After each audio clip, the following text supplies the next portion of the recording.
دیکھیے سمجھانے کا انداز. اور قبروں والوں سے مانگنے والوں،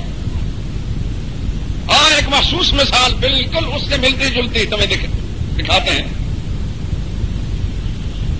قبروں کے اندر پڑے ہوئے فوت شدہ لوگ وہ اتنے ہی بے اختیار اللہ نے بنائے ہیں جس طرح کے یہ گھٹلی کے اوپر جو جھلی ہے یہ بے اختیار.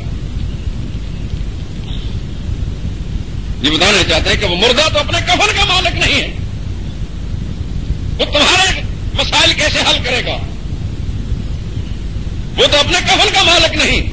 کفن خرید کر بھی کسی نے دیا ہے، کفن خریدا بھی کسی نے، اور اس کو سیا بھی کسی نے، اور اس کے اوپر چڑھایا بھی کسی نے، اور پھر قبر میں دفنایا بھی کسی نے. وہ تو اپنے کفن کے اختیار بھی نہیں رکھتے. بہت سے مردے ایسے ہیں کہ لوگ کفن چور کے کفن چرا کر لے جاتے ہیں.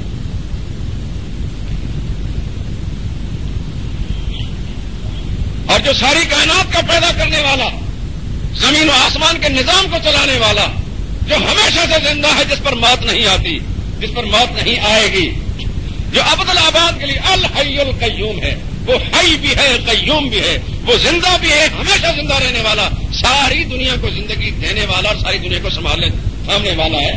اس کو چھوڑ کر تم ان کو پکارتے ہو جو اپنی زندگی کے مالک نہیں. جتنا دن اللہ نے ان کو زندہ رکھا زندہ رہے، اور جب اللہ نے ان کی روح کھینچ لی چلے گئے دنیا کو چھوڑ کر. جو اپنی زندگی کے اختیار نہیں رکھتے، جو اپنے کفن کے مالک نہیں ہیں، وہ تمہارے مسائل حل کریں گے. اور وہ نہیں حل کرے گا کہ جو ساری دنیا کے مسائل حل کرتا ہے. اس وقت بھی حل کیے کہ جب تم ہل جل نہیں سکتے تھے. سمندروں کے اندر لا تعداد مخلوق ہے، ان کی روزی رزق کا سامان کرتا ہے کہ نہیں کرتا؟ لا تعداد مخلوق. زمین پر بے شمار رینگنے والے کیڑے، ان کو پیدا کرنے والا بھی وہی، زندگی دینے والا بھی وہی، ان کی ضرورتوں کو پوری کرنے والا بھی وہی ہر ایک کے حاجات کو سمجھتا ہے. اسی کو رب العالمین کہتے ہیں. اسی کا نام توحید ہے میرے دوستو. یہ عقیدہ ہے توحید کا. اس میں گڑبڑ ہوگی اللہ کی قسم کسی صورت کے اندر خدا کے ہاں نجات نہیں ہوگی. میں بات کو کھول کر کہہ رہا ہوں کہ کچھ پتا نہیں کہ کب موت ہمارے تعاقب کے اندر ہے. دنیا کو چھوڑ کر چلے جائیں تو سچ بات سنا کر چلے جائیں تو خدا کے ہاں روح ہو کر جائیں گے. اگر سچی بات سننے والے نے مان لی تو انشاءاللہ کامیاب ہو کر دنیا سے جائے گا.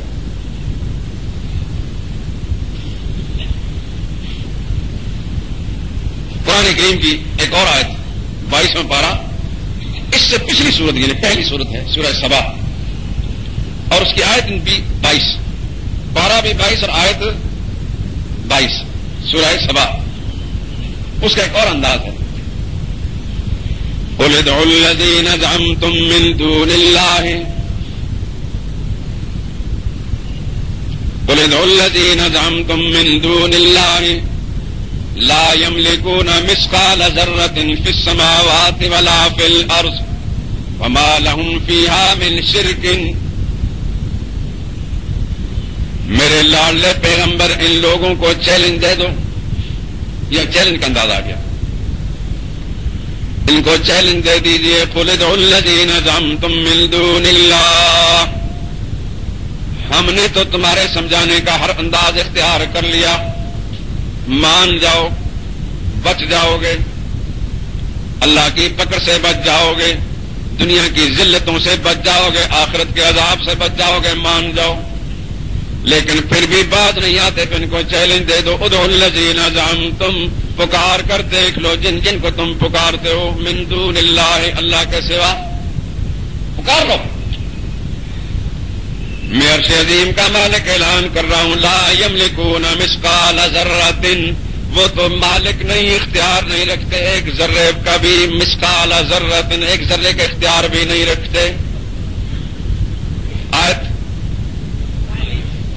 سورہ سبا، پارہ 22واں پارہ سورہ سبا اور آیت بھی 22، اور اس میں چیلنج قل سے شروع تھا. قُلِ ادْعُوا الَّذِينَ، کہہ دو ان لوگوں کو چیلنج دے دو، پکار کر دیکھ لو جن جن کو پکارتے ہو، من دون اللہ، اللہ کو چھوڑ کر، لا یملکون، وہ مالک نہیں، وہ اختیار نہیں رکھتے، مثقال ذرۃ، ایک ذرے کا اختیار بھی نہیں رکھتے، فی السماوات، آسمانوں میں بھی ان کا کوئی اختیار نہیں، ولا فی الارض، زمین میں بھی ان کا کوئی اختیار نہیں. اتنا عموم، کہیں بھی کوئی اختیار نہیں، نہ آسمانوں میں نہ زمین میں. آسمان والے ہیں تو ان کا بھی اختیار نہیں، زمین والے ہیں تو ان کا بھی کوئی اختیار. لا یملکون مثقال ذرۃ فی السماوات ولا فی الارض، کوئی اختیار نہیں. پھر آگے ایک اور عجیب بات ہمیں سمجھانے کے لیے اللہ پاک نے فرمائی، وما لهم فیہا من شرک،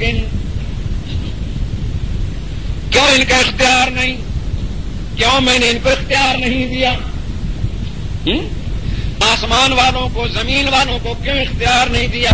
ما لهم فیہما من شرک، اس لیے کہ جب میں آسمانوں کو بنا رہا تھا، میں آسمانوں کو پیدا کر رہا تھا، ان میں سے کسی نے آ کر ذرا بھی اپنا کوئی حصہ نہیں ڈالا کہ یا اللہ تھوڑا سا تعاون ہمارا بھی شامل کر لو.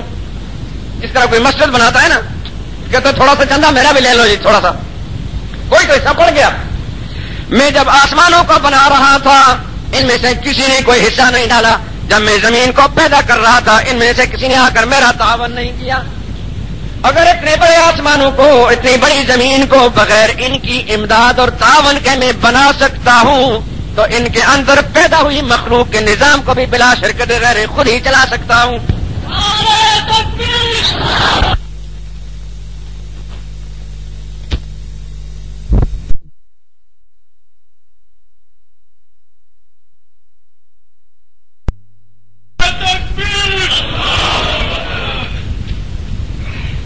پھر ضرورت رہ جاتی ہے،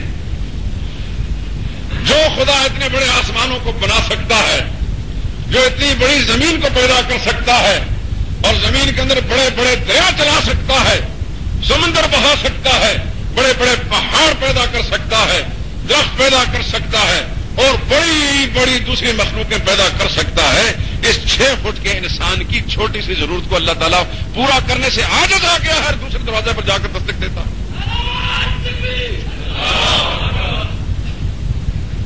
اس لیے فرمایا ما لهم فیہما من شرک، ان کا حصہ ہی کوئی نہیں. ایک اور آیت 26واں پارہ، اس کی پہلی سورت،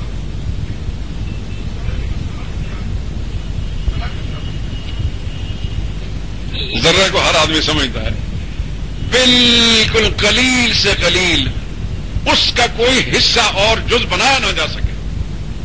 ذرہ اسے کہتے ہیں کہ اس کو تقسیم نہ کیا جا سکے. جو چیز بھی اس کے حصے بن سکتے ہیں، حصے بنتے چلے جاؤ، سب سے آخری حصہ جس کو خوردبین کے ذریعے سے، جیسے بعض جراثیم ہوتے ہیں شاید ان کے بھی حصے بن سکتے ہوں، اس کے آخری حصہ اللہ نے فرمایا لا یملکون مثقال ذرۃ، اس کم سے کم درجے کی چیز جو بمشکل دیکھی جا سکتی ہے خوردبین کے ساتھ، اتنا بھی میں نے اختیار نہیں. 26واں پارہ،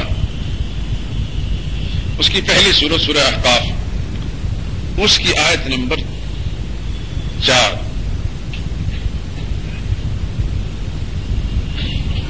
بلکہ 3، 4، 5 یہ ساری آیتیں دیکھ لینا. سورہ احقاف، قل افرأيتم ما تدعون من دون اللہ،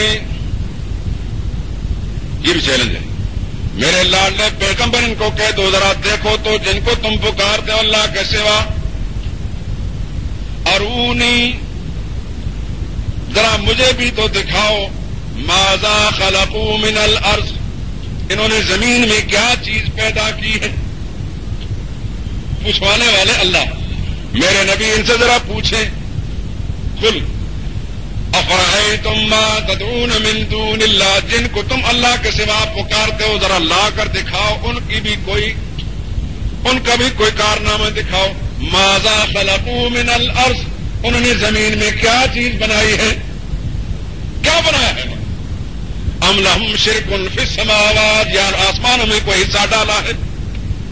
ایتونی بکتاب من قبل ھذا او اثارۃ من علم ان کنتم صادقین، اگر انہوں نے زمین میں کوئی چیز بنائی ہو، آسمان میں کوئی حصہ ڈالا ہو تو بتائیں، پہلے زمانے کی کوئی کتاب لا کر پیش کرو، کتاب میں لکھا ہوا ہو، تورات میں،